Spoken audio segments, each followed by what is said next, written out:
Efendim cümleten merhabalar. Kenan Center'ın Bahar Dönemi Söyleşi serisine hoş geldiniz. Bu güzide haftamızda İstiklal Marşımızın kabul edildiği, Çanakkale şehitlerimizi idrak ettiğimiz, Ramazan-ı Şerif'in son haftalarında olduğumuz bu güzide dönemde kıymetli hocamız Canan Orpak Koç hocamız kendileri yani Mehmet Akif ve İstiklal Marşımız hakkında bizimle söyleşmeyi kabul ettiler. Biz esasen biraz seminer istemiştik ama söyleşinin tadı başka oluyor diyerek böyle yapalım dedik. Hocam hoş geldiniz, şeref verdiniz. Buyurun efendim, hoş geldiniz tekrar. Hoş bulduk Eylül Hocam. Ben de bütün izleyenlerimizin Ramazan'ını tekrar tebrik ediyorum. Evet. Dilerim yeni Ramazanlara daha barış dolu bir Ya, dünyada ulaşırız. değil mi? Bir mukabele. Ne güzel, ne güzel buyurdunuz efendim. Mehmet Akif'le başlamak isteriz. İstiklal Marşı'na giden yol o güzide şahsiyetin Osmanlı son döneminde yetişmesiyle başlıyor tabii ki. O bize İstiklal Marşı'nı hediye etti. E, Osmanlı toplumu, Türk toplumu da bize o güzide şahsiyeti hediye etti. Onun hayatıyla, hikayesiyle, entelektüel kimliğiyle başlayalım. Buyurun hocam. Tabii ki Mehmet Akif çok önemli bir isim Eylül Hocam. Hepimizin bilmesi, tanıması gereken ve sık sık da anması gereken bir isim. Çünkü milli mücadelemizin kahramanlarından birisi ve milli şairimiz. Bu Tabii. yılda İstiklal Marşımızın kabulünün 105. yılını kutlayacağız bu hafta.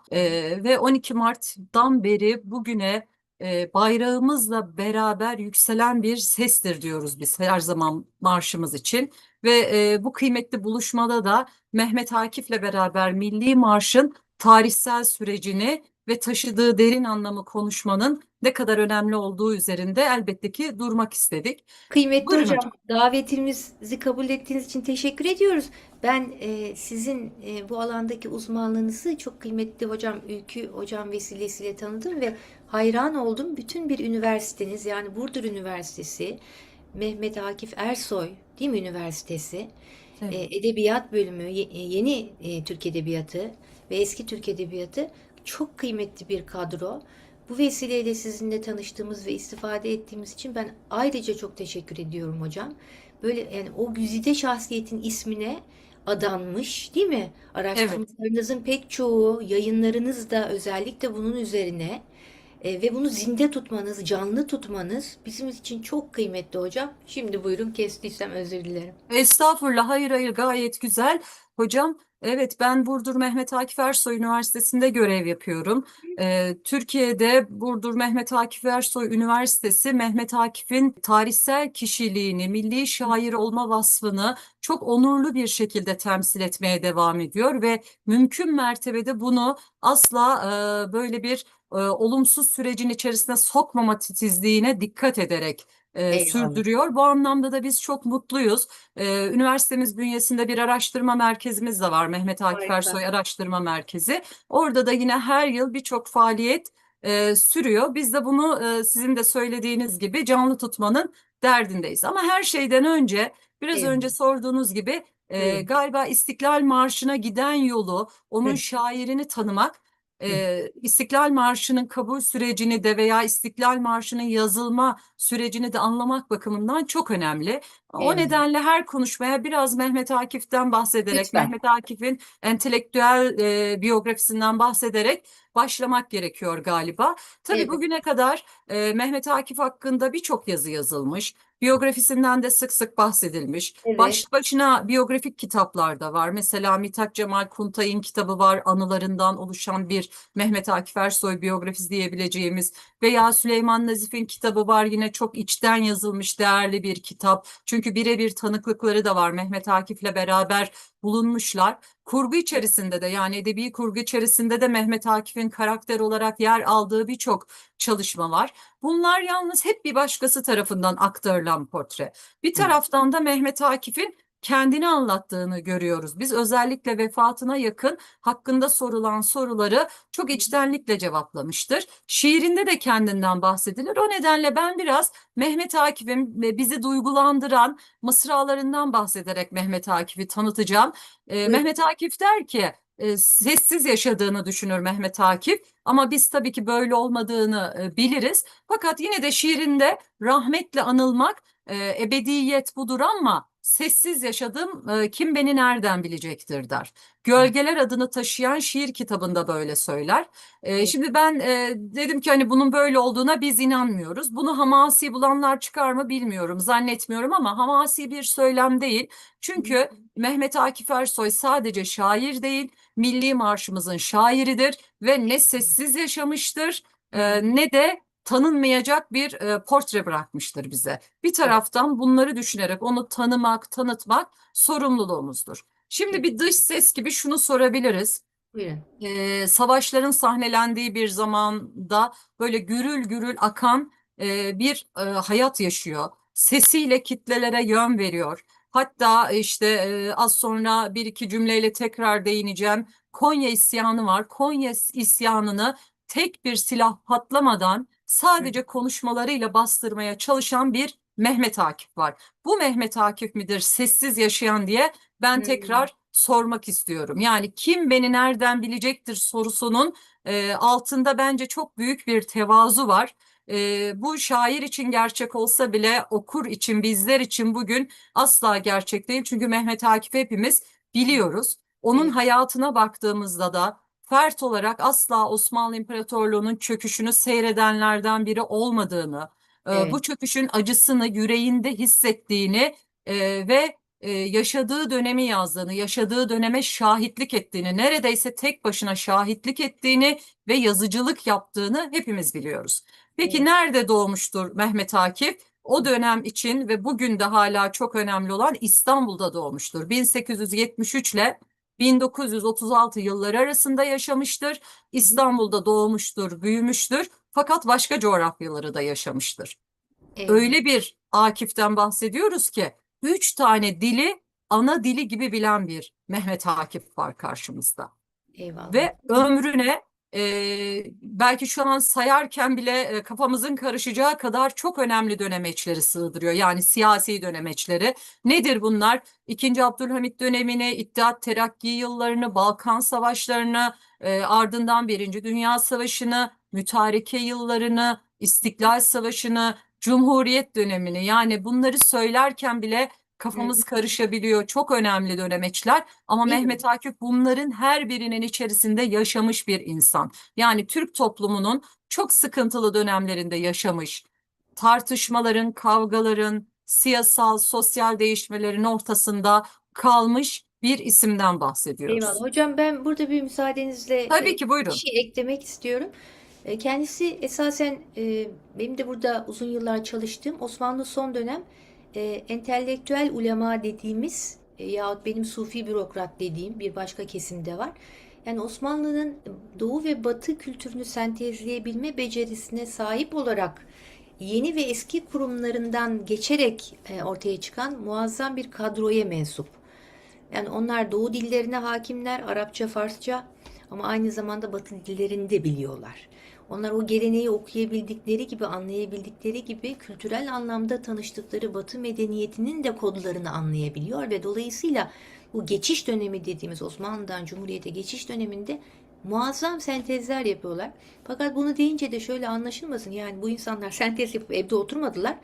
Kendisi çok çalışkan bir insan. Belki ondan da bahsetmek gerekir. Evet. Baytar Mektebi'nden mezun oluyor. Ve aynı zamanda Halkalı'da da bir öğretmenliği var. Yanlışım olmasın.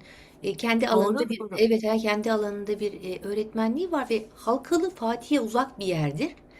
Her gün her sabah oraya gitmek durumunda kaldığını da dikkatinizi çekerim. Yani bir yandan bakanlıkta görevli, bir yandan öğretmenliğe gidiyor.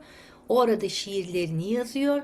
O arada entelektüel dergilere katkıda bulunuyor. Hani böyle zannediyorlar ki bu insanlar sadece entelektüel de üretti ama çalışkan bir Mehmet Akif de var yani onu da söyleyelim.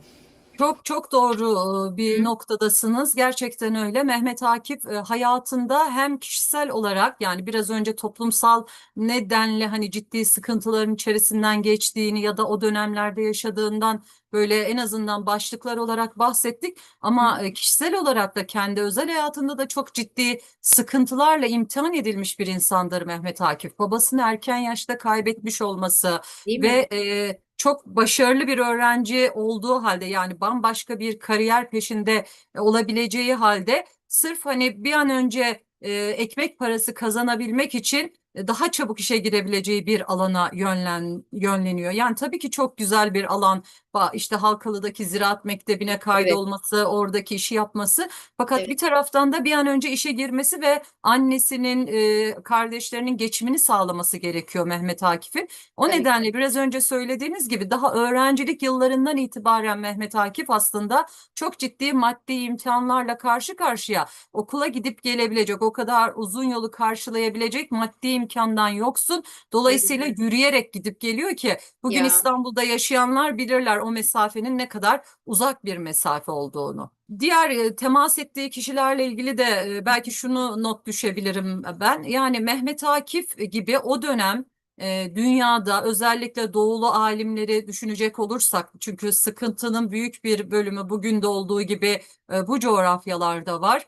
E, O dönem çok ciddi alimler var ve bunların İstanbul'da buluşma gibi bir durumları söz konusu. Yani İstanbul'da bir araya gelebiliyorlar. Mehmet evet. Akif de irtibat kuruyor ve hepsinin aslında sergilediği tavır birbiriyle benzer. Hepsinin kendi kişisel çıkarlarını öteleyerek ülkelerinin, milletlerinin daha iyi seviyede olması için çabalamalarını biz görüyoruz ve birbirlerinden de etkileniyorlar. Mehmet Akif de milli hassasiyetler çerçevesinde kendini gösteriyor. Hem şiirinde hem aksiyon insanı olarak. Yani asla sadece şair kimliğinden bahsedemeyiz. Fakat şair kimliğinin biraz önce söylediğiniz gibi, yani çalışkan bir insan olması, dil bilinci, coğrafya bilinci gibi birçok şeyleri, vaazı, belki hatiplik yönü, belki baytarlık yönü, bütün bunları toparlayıcı bir kimliği olduğunu söyleyebiliriz ki Ya, Mehmet Akif'in bu yönlerinin hepsi aslında bugünkü vatanın evlatlarına da birer örnektir. Niye? Çünkü Mehmet Akif oldukça ilgili bir babadır. hmm, Evlidir, çocukları vardır. Ama çocuklarıyla ayrı, eşiyle ayrı farklı noktalarda ilgilenir. İlgili bir babadır. O şartlarda, o zor koşullarda kızına resim dersi aldıracak, keman dersi aldıracak kadar ilgili bir babadır. değil mi? Vefalı bir arkadaştır. İşte savaş koşullarında ya da zor şartlarda, ki Mehmet Akif'in yaşadığı yıllarda salgın hastalıkta gelmiştir İstanbul'a. Arkadaşını kaybettikten sonra onun çocuklarına bakacak denli, kendi evlatlarından ayırt etmeden bakacak denli vefalı bir arkadaştır.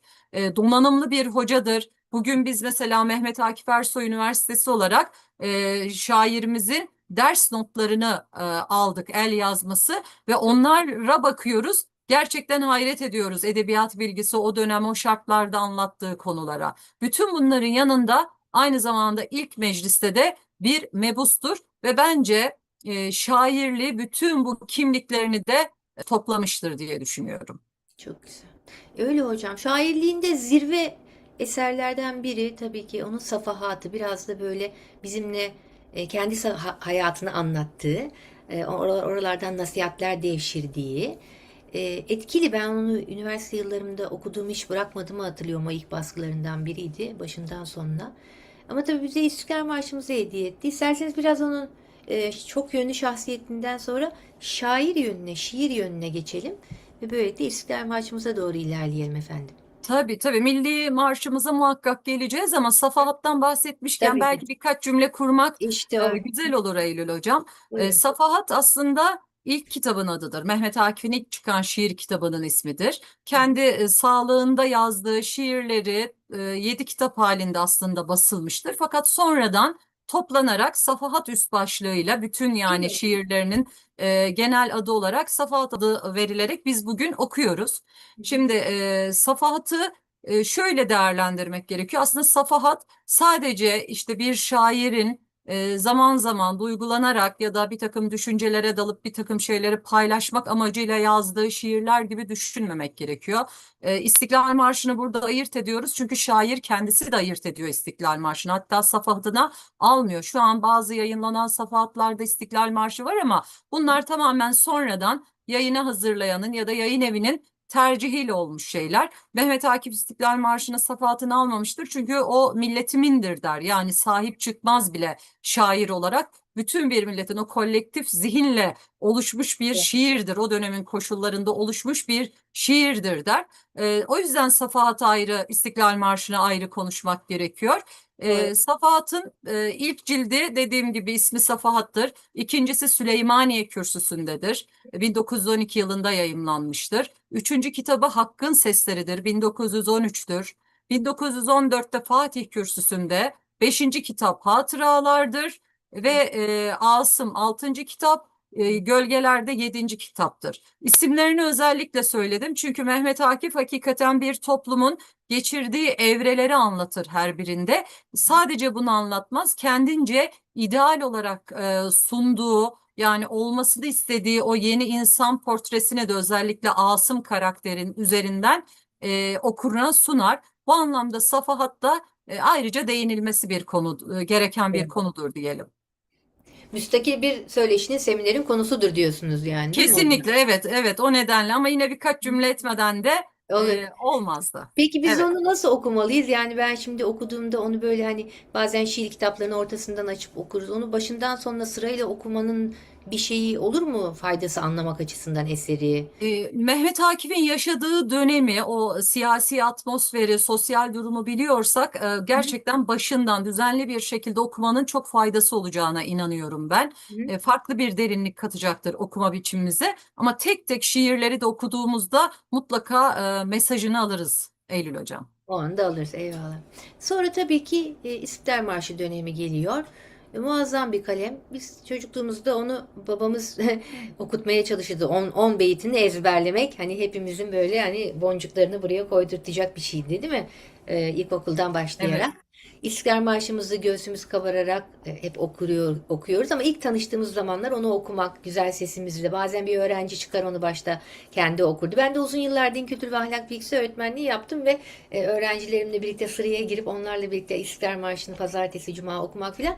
Gözümden yaş gelirdi. Ben Hı, böyle duygusal bir doğru. insanımdır. Her de bayrak çekilir filan. Ama bunun sürecinin hikayesi nasıl, onu bir hatırlayalım bu vesileyle inşallah. Evet. Aslında İstiklal Marşı'nın yazılması Mehmet Akif'in milli mücadeledeki rolüyle bağlantılıdır. Eyvallah. Biz Mehmet Akif'in edebi dünyaya yani matbuat dünyasına aslında nesirle girdiğini görürüz. Hı hı. Şiir yazmaya da başlar ama şair kimliğiyle meşrutiyette buluşur ancak yani okurları şair kimliğiyle meşrutiyette onun buluşur. Ve edebi vadinin yeşertileceği zaman değildir. Niye? Çünkü zor koşullardır. Sanat araç konumundadır. Hı. Şartlar nedeniyle tabii ki ve Tabii. kalemi bu halde olan birisi fiziken de mücadelenin ortasındadır. Yani Mehmet Akif hem fiziki olarak hem aslında matbuat dünyasına girdiği andan itibaren Evet. hep toplumu için, toplumunun karşı karşıya kaldığı o savaş koşulları nedeniyle toplumunun kurtarılması için mücadele etmiş birisidir. İstiklal Marşı bir anda çıkan bir Doğru. şiir değildir. Bazen böyle anlatımlarda ben şununla karşılaşıyorum.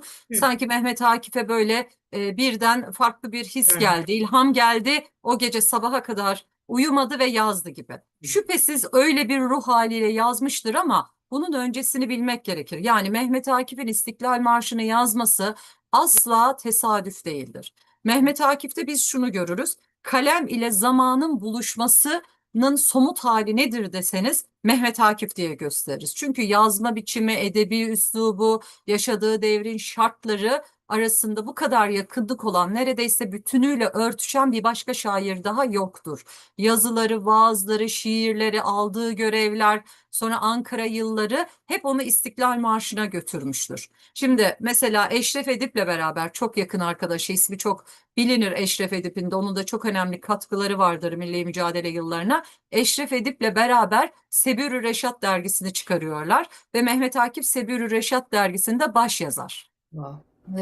Daha henüz İstiklal Marşı ile ilgili hiçbir konu yokken dahi Mehmet Akif Sebur Reşat da şunu yazabiliyor. Diyor ki Türkler bütün bir tarihleri boyunca millet olarak diyor kesinlikle istiklalle yaşamışlardır. Hı. Türkler istiklalsiz yaşayamaz. Yani bu minvalde, bu manalarda birçok yazı yazıyor ve Hı. işte ileride manda ve himaye fikrini savunanlara karşı bile bu fikrini savunuyor. Evet. Özellikle İzmir'in işgalinin ardından Sebür-ü Reşat dergisi tüm yazılarıyla halkı sabra davet ediyor, mücadeleye davet ediyor ve hep ümit, cesaret veriyor insanlara. Sebürü Reşat başlı başına milli mücadelenin sesi oluyor. O kadar kuvvetle bunu söylüyorlar ki bazen Sebürü Reşat boş yayınlanıyor çünkü hani halkı bu anlamda galeyana getiriyor diye sansür uygulanıyor. Olabilir. Mehmet Akif böylesi bir isim. Böyle bir ismin dikkat çekmeme gibi bir ihtimali yok. Dolayısıyla birçok yere de yazıları dedik, vaazları dedik ya biraz önce, birçok yere de konuşmaya davet ediliyor. İşte 1920 yılında mesela Eşref Edip'le beraber Balıkesir'e gidiyor. Orada Zanos Paşa Camii'nde vaaz veriyor. Halkı mücadele etmeye, işgallere sessiz kalan işte idareye karşı bir şekilde birlik olmaya davet ediyor ve bu konuşması o kadar etkili oluyor ki Eşref Edip bu konuşmayı metne aktarıyor. İşte önce İzmir'e Doğru gazetesinde, sonra Sebürü Reşat'ta yayımlanıyor. Bu konuşmanın şöyle bir önemi var. Bu konuşmayı Mustafa Kemal de dinliyor, takip ediyor ve Mehmet Akif'in halk üzerindeki etkisini iyi bildiği için ve Sebürü Reşat'ın da milli mücadeleyi destekleyen yazılarını bildiği için Eşref Edip'le beraber Mehmet Akif'i Ankara'ya davet ediyor. Evet. Zaten 1920 yılında 16 Mart 1920'de İstanbul'da işgal edilmiştir. Yani ne Mehmet Akif ne aslında Eşref Edip Sebürü Reşat İstanbul'da artık çok da fazla bir şey yapabilecek durumda değildir. Evet. Mehmet Akif de arkadaşına diyor ki Eşref Edip artık zaten biz burada dursak da bir anlamı yok, bir şey yapamayacağız. Biz zaten çağırıyorlar. Bu çağrıya cevap vermeliyiz ve mutlaka gitmeliyiz diyerek kalkıp hazırlanıp hemen o gece oğlunu da yanına alarak gidiyor. Yani çok ilginç bir hikayedir Bir mesela o mücadeleye katılma yolculuk. hikayeleri öyledir ya, gece yarısı hani şey, Evet, çünkü biraz da takip gerçekten ediliyor olabilirler, engellenmek isteniyor olabilirler. tabii heyetle Bir beraber gidiyorlar. tabii. Çok zor bir yolculuk yapıyorlar Eylül hocam. Yani yolda birçok çeteler var. Hı İşte hı. bunları durduruyor. Bir taraftan İngilizler var. Çok ciddi sıkıntılar yaşıyorlar. Ama tabii gittikleri heyet şöyle bir ayrıntı var. Gittikleri heyetten bazı kişiler mesela hani Hı. bazen kurşun atıyorlar, silah atıyorlar. Allah. Mehmet Akif onları Hı. uyarıyor. Diyor Hı. ki Evet. attığımız her kurşun cephede bir askere lazım. Evet. Dolayısıyla atmayın bunu diyor. Yani o durumda bile o kadar hassas bir insandan bahsediyoruz biz. Çok güzel. Acaba burada aklıma şey geldi. Hitabeti kuvvetli tabii ki Hatip Edip, bu her iki isimde. Ses kayıtları var mıdır?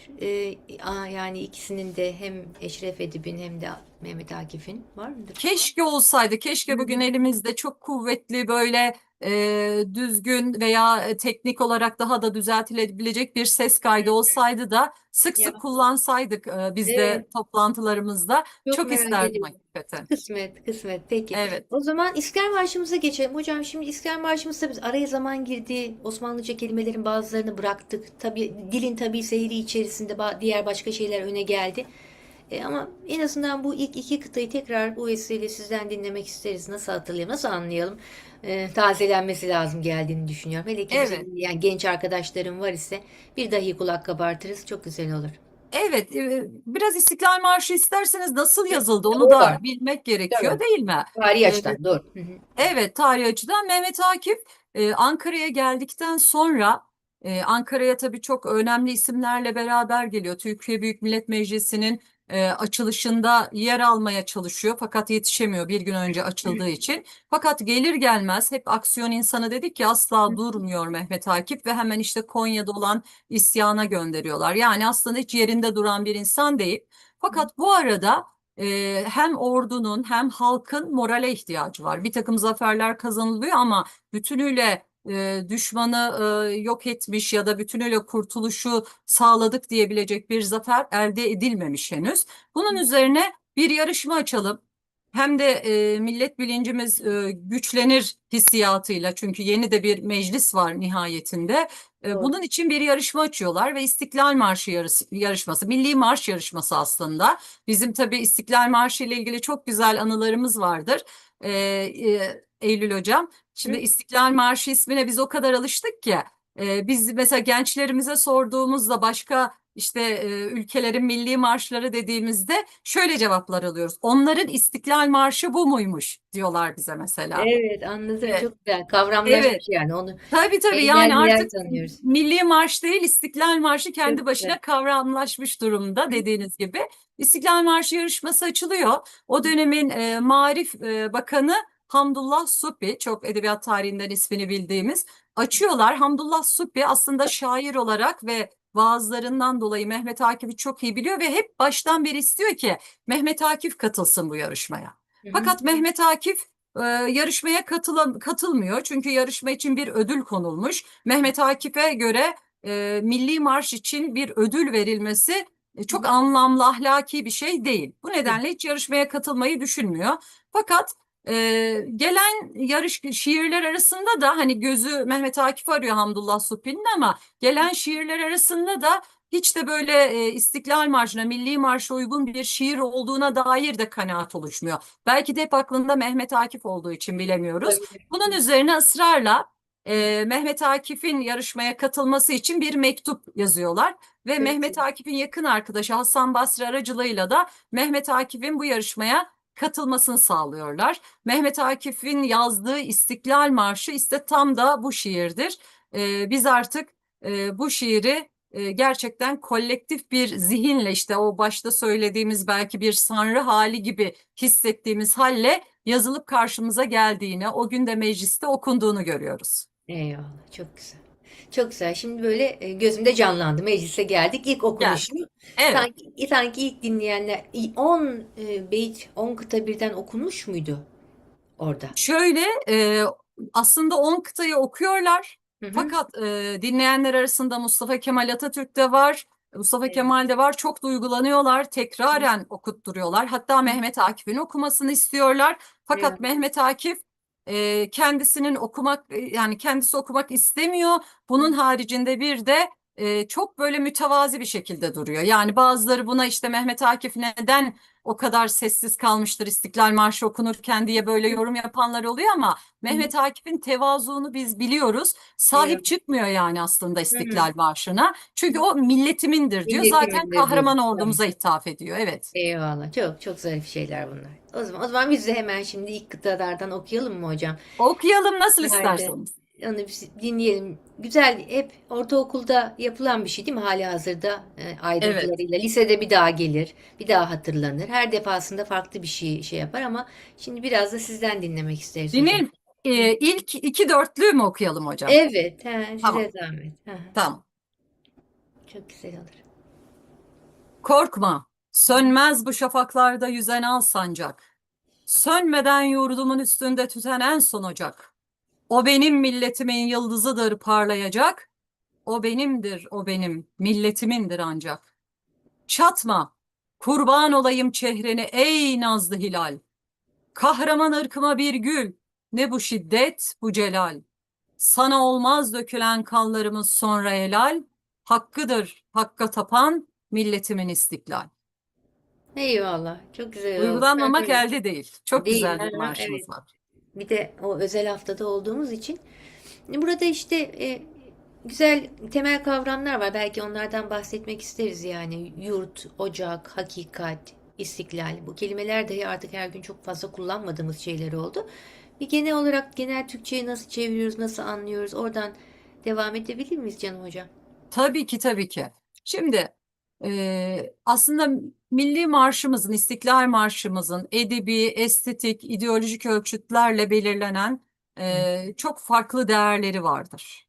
Ve Evet. bizim için birleştirici bir metin olduğunu da söyleyebiliriz. Nasıl ki hani bir Oğuz Kağan destanı birleştirici metindir milletimiz için, Tabii. İstiklal Marşı da öyledir. Bu konuda şunu da belirtmekte fayda var Eylül Hocam, Hı hı. tarihselci bir bakış açısıyla yaklaşamayız İstiklal Marşı'na. Çünkü hani tarihselci bakışta biraz dönemin şartlarıyla sadece yorumlar ve değer biçeriz çoğu Doğru. zaman. Ama İstiklal Marşı'nın biz bugün de okuduğumuzda bugüne de hitap eden, bugünün yetişkinine de, gencine de, kadına da, erkeğe de, çocuğa da ilettiği mesajları olduğunu görürüz. Bu anlamda çok kıymetlidir ve edebi estetik değerin haricinde de ideolojik anlamda bir takım görevler yükleriz. Bir defa bütün şiirin genelinden bahsedecek olursak, şiir olarak değerlendirdiğimizde milli bağımsızlık fikri hakimdir. Yani o korkma hitabı bile aslında ta Yunus Emre'ye bağlayan çok önemli bir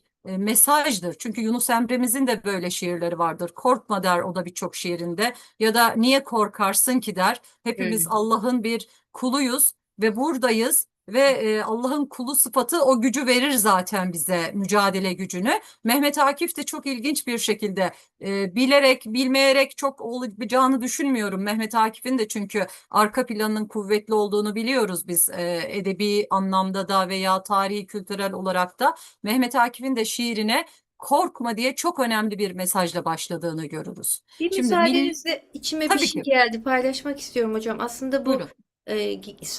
Türk İslam geleneğinde hani korkmak takva kelimesiyle genelde sığınmak, Allah'tan hani çekinmek anlamında kullanılır ve orada mahzuf bir hani manevi değerlerinden başka bir şeye karşı gelmekten korkma. Yani hiçbir şeyden, Allah'tan başka hiçbir şeyden korkma Çok güzel. anlamındadır. O bunu da burada hani birden geldi, söylemek istedim. Tabii siz daha iyi Çok bilirsiniz. güzel. Teşekkür ederim katkınız için. Öyle gerçekten Eylül Hocam. Yani çok önemli bir mesajdır. Orada korkma derken Mehmet Akif korkan, ürken, çekinen birisine böyle bir hitapta bulunmuyor. Ben de bunu ilave edeyim. Mehmet Akif zaten hitap ettiği kesimin, milletinin, bu coğrafyanın insanların korkmadığının çok bilincinde. Sadece o gücü yeniden, tam da işte söylediğim gibi, sizin de belirttiğiniz gibi, Kendinden sen al. Allah'tan Tabii. başka kimseden zaten korkmazsın. Korkmuyorsun. Ha Bugün işte de o. korkma. O kadar. Evet, Ha işte o. Ha, onu demek bugün de istedim. korkma demek Okey. istiyor. Eyvallah. Evet. Güzel. Çok güzel. Ve ümitsizliği, kaygı, korku,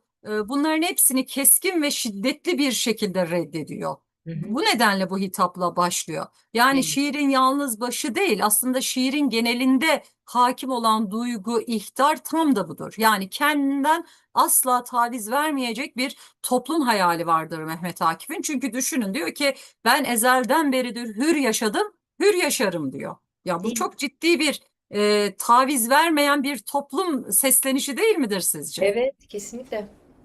Evet. Ezelden beri hür yaşadım. İstiklal Marşı'nda aynı zamanda biz tabii ki bir de Mehmet Akif'in düşünce dünyasının temsili olarak bir kimlik inşasından bahsederiz. Yani kolektif bir aidiyet göstergesi vardır orada. Hem tarihi olarak, hem millet, hem yurt, hem din.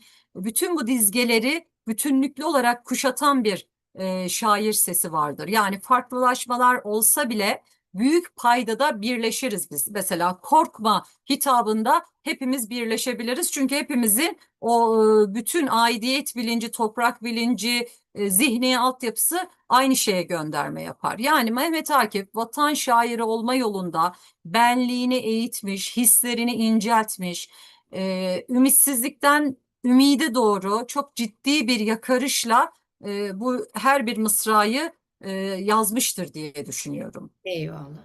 Son ikinci kıtada da hakkıdır, hakka tapan milletimin istiklal. Yine hani şeye bağlaması, hakikate, hakka, istiklali o aynı satırda koyması. Yani onun özünde hak ettiği bir şey olduğunu hani vurgulamanın herhalde Akifçesi diyorum yani. Tabii Evet. ki, tabii ki bu böyledir demenin hakikatle özdeşleşmesi istiklalin ondaki ifadesi çok çok zarif olmuş gerçekten. Her bir kıtada Mehmet Akif aslında bir değere işaret yapar. Yani ikinci kıtada bayrağa seslenir. Hı Hatta hı. neredeyse yalvarır. Niye yalvarır? Çünkü orada kastettiği hakkın sesi olma niyeti, hakka inananların ulaşması gereken menzil çok kuvvetlidir Mehmet Akif'te ve buna yürekten inandığı için bütün gücüyle adeta nefesinin son haddine kadar seslenir Ya Mehmet Akif. şey çok hoşuma gidiyor. Bu medeniyet dediğin tek dişi kalmış canavar. Gözümüzün önünde nasıl da canlandırıyor onu, öyle değil mi? Evet.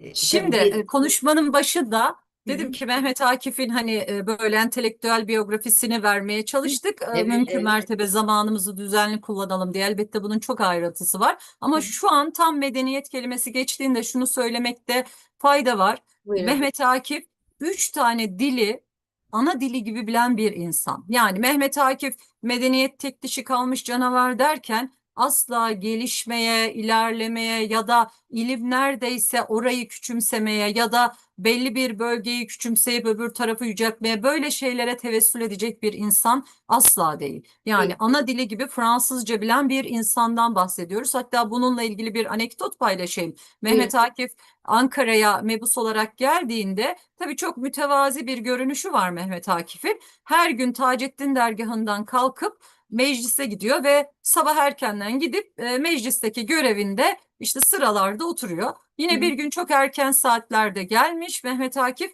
birkaç genç gazetecinin bir şeyle uğraştığını görüyor. Yani bir gazete haberini, yurt dışındaki bir gazeteden bir haberi çevirmeye çalışıyorlar ve Fransızca bir haber bu.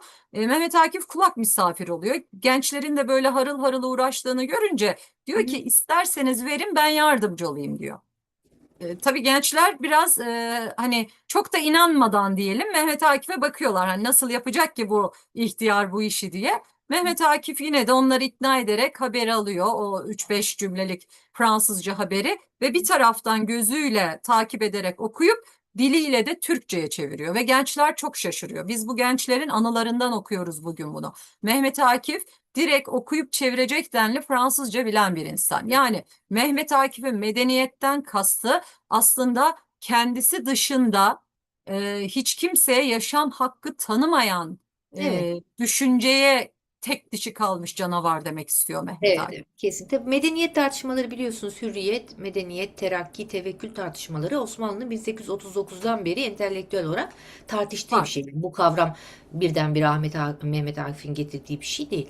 Fakat burada temel şey bilim devriminden, sanayi devriminden sonra insanlığın progresif yani ilerlemeci bir anlayışla çok güzel insani toplumlar üreteceği düşünülürken birdenbire bağrımıza düşen Birinci Dünya Savaşı ile, değil mi? Yani Evet. bütün teknik ilerlemenin insanlığın medeniyetini içine çökertecek bir noktaya gelmesi orada zaten işte işaret edilen şey. Madem ki bu kadar ilim, irfan, bilim yaptık, sonra dönüp kendimize silah doğrultalım diye mi? Biraz ona işaret ediyor gibi geliyor bana hocam. Siz daha iyi bilirsiniz. Evet. İnsanı üzen, yok eden her şeyin karşısında durmaya gayret ediyor Mehmet İşte Akif. o kadar. İşte o kadar. Bizi de ihya ediyor. Bu şiiri defalarca okudum. Bugün bir kere daha içimi titrettiniz hocam. Bu güzel anlatımınızla bilmediğimiz nice güzel noktaları işaret ederek. Katıldığınız için çok teşekkür ediyoruz. Belki eklemek istediğiniz bu haftanın geneliyle ilgili nasıl bunu idrak edelim? Çünkü pek çok yerde hem sizin okulunuzda, üniversitenizde doğrudan sizlerin yaptığı genel bir şey verirseniz nasıl geçirelim bu haftayı bu anlamda? Evet. İstiklal Marşı'nın kabulü haftası bu hafta Evet. söylediğiniz gibi. İstiklal Marşı bizim hürriyet ve bağımsızlığımızın bir mirası olarak sunulan edebi metindir ve aynı zamanda milli marşımızdır. Bunu milletimizin bir destanı olarak ve güncel bir metin olarak düşünelim ve Çok orada yer alan mesajları da her zaman zihnimizde tutalım. İyi günde, kötü günde ya da kötü günümüz olmasın inşallah ama iyi günde ve biraz zor günlerimizde diyelim. evet. Mutlaka o mesajları dikkate alalım. Çünkü Mehmet Akif çok birleştirici. O imanla şekillenmiş gücümüzün, o Hı. bilek gücümüzün bize açacağı bütün yolları aktararak anlatıyor. Bunu dikkate almak galiba tam da Süleyman Nazif'in söylediği şeyi doğrulamak gibi. Çünkü Süleyman Nazif diyor ki İstiklal Marşımız sanat açısından bir mucizedir diyor. Evet, sanat açısından mucizedir ama ben şunu ekliyorum. Söylem açısından da mucizedir. Çünkü ilettiği bütün mesajların hem bizde hem geçmişte olduğu gibi, yani bugün bizde ve eminim gelecek nesillerde de böyle olumlu anlamda dönüştürücü bir güce sahip olduğuna inanıyorum. Dolayısıyla bu mesajları algılayarak biz okur ve okutmaya devam edersek sanırım amacımıza ulaşırız. Eyvallah. Ağzınıza sağlık. Katıldığınız için çok teşekkür ediyoruz. Çalışmalarınızda bu hafta çok yoğunsunuz biliyoruz. Başarılar diliyoruz. Daim olsun efendim. Yine de buluşmak isteriz bir başka günde. Belki Safahat'ta buluşuruz hocam. İnşallah çok memnun olurum. Çok teşekkür ederim. Peki efendim. İyi akşamlar. İyi akşamlar.